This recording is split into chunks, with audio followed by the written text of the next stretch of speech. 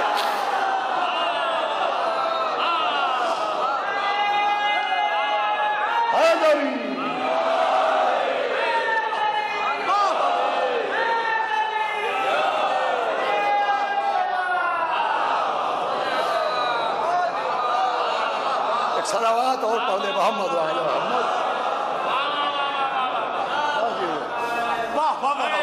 یہ لقب جعفری وہاں سے اماموں کی بھیڑ میں پہچان لے آدمی کہ من اللہ امام کون ہے, اسے جعفری کہتے ہیں.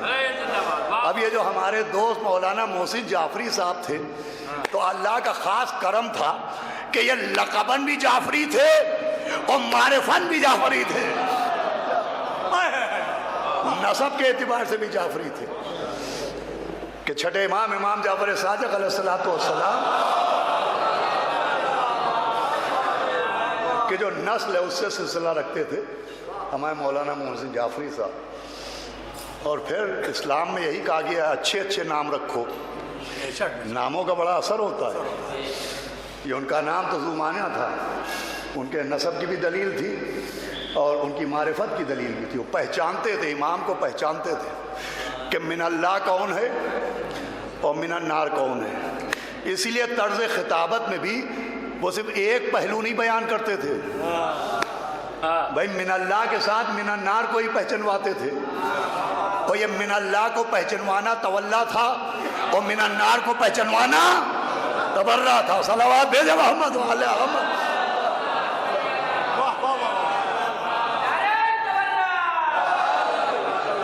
بس عزیزان کرام, میں کیا عرض کروں, انشاءاللہ 40ویں کی مجلس میں کچھ الگ سے عرض کرنا چاہوں گا. عجیب شخصیت ہے. دیکھیے ہمارے مولا صدف صاحب بیٹھے ہیں, ثقلین صاحب بیٹھے ہیں, اور دیگر ہم لوگ جو ایک سن سے تعلق رکھتے ہیں, ہمارے مولانا شفیق صاحب گواہی دیں گے.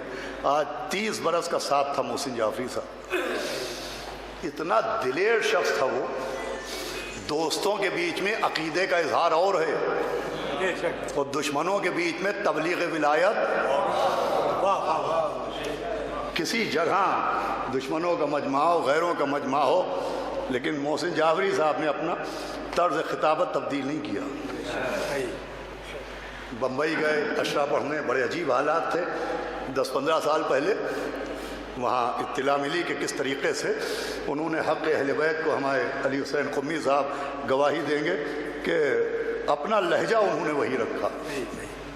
اور ایک پیغام بھی دیا ہے تمام ذاکروں کو کہ ذاکروں کو آخرت دیکھ کے خطابت کرنا چاہیے, گاہک دیکھ کے مال نہیں پیش کرنا چاہیے. ایک ذہنیت وہ بھی ہے کہ جیسا مجمع ویسا بیان. صلوات بھیجے محمد وعلی محمد. ایک طبقہ ہے جو یہاں کیا سننا پسند کیا جاتا ہے, جیسے شعراء آتے ہیں کہ صاحب لکھنؤ کے مزاج کا سنا رہے ہیں. اس کا مطلب یہ ہے کہ آپ باہر کہیں اور کا مزاج بیان کرتے ہیں. انہوں نے کہیں اپنے مزاج کو نہیں بدلا ہے, اور مناظرے بھی کیے. ان کی کتاب ہے صراط مستقیم, انشاءاللہ 40ویں تک وہ چھپ کے سامنے آئے گی. آپ دیکھیے گا ان کی تقریر میں کے ساتھ ساتھ تحریر میں کتنا دم تھا. پورا مناظرہ کیا انہوں نے. بریلی کے ایک مولوی سے مناظرہ ہے جو تحریری شکل میں موجود ہے, کتاب کا جواب دیا. پھر اس کے بعد کتابچوں کے ساتھ ساتھ وہ اکثر و بیشتر نہ جانے کتنے اعتراضات اسی شہر لکھنؤ میں, کبھی مولا علی کے معجزے پر اعتراض ہو رہا ہے, آنسوؤں پر اعتراض ہو رہا ہے. یہ عجیب ذہنیت ہے اب اپنوں میں بھی کہ سمجھ میں نہیں آتا. صاحب ایک آنسو پر جنت کیسے مل جائے گی, یہ سمجھ میں نہیں آتا. مولا علی نے ایک رکعت سے دوسری رکعت میں قرآن ختم کر دیا, یہ سمجھ میں نہیں آتا. ارے بھیا پہلے یہ بتاؤ قرآن کتنے % سمجھ میں آیا ہے. الف لام میم سمجھ میں آ گیا، حوامیم سمجھ میں آ گئے، معجزات انبیاء سمجھ میں آ گئے، قرآن کی نہ جانے کتنی آیتیں ہیں جو سمجھ میں نہیں آتی ہیں، تو کیا کیا جائے؟ علماء سے کہا جائے کہ شفیق صاحب آپ عالم ہیں، عاصم صاحب آپ عالم ہیں، آپ ذرا مراجعین کرام سے کہیے کہ 2 قرآن بنا دیں۔ ایک قرآن وہ ہے جس میں وہ آیتیں ہوں جو سمجھ میں آتی ہیں، وہ ایک قرآن وہ ہو جس میں وہ آیتیں ہوں جو سمجھ میں نہیں آتی۔ میں تو وہ آیتیں پڑھوں گا جو سمجھ میں آتی ہیں۔ آواز دی جائے گی بدتمیزی نہ کرو، شریعت سے شرارت نہ کرو، آیت سمجھ میں آیا نہ آئے پڑھنا پڑے گی، کیونکہ قرآن کی آیت ہے تو فضائل سمجھ میں آیا نہ آئے سننا پڑیں گے، اس لیے کہ اہل بیت کے صلوات پڑھے محمد و آل محمد۔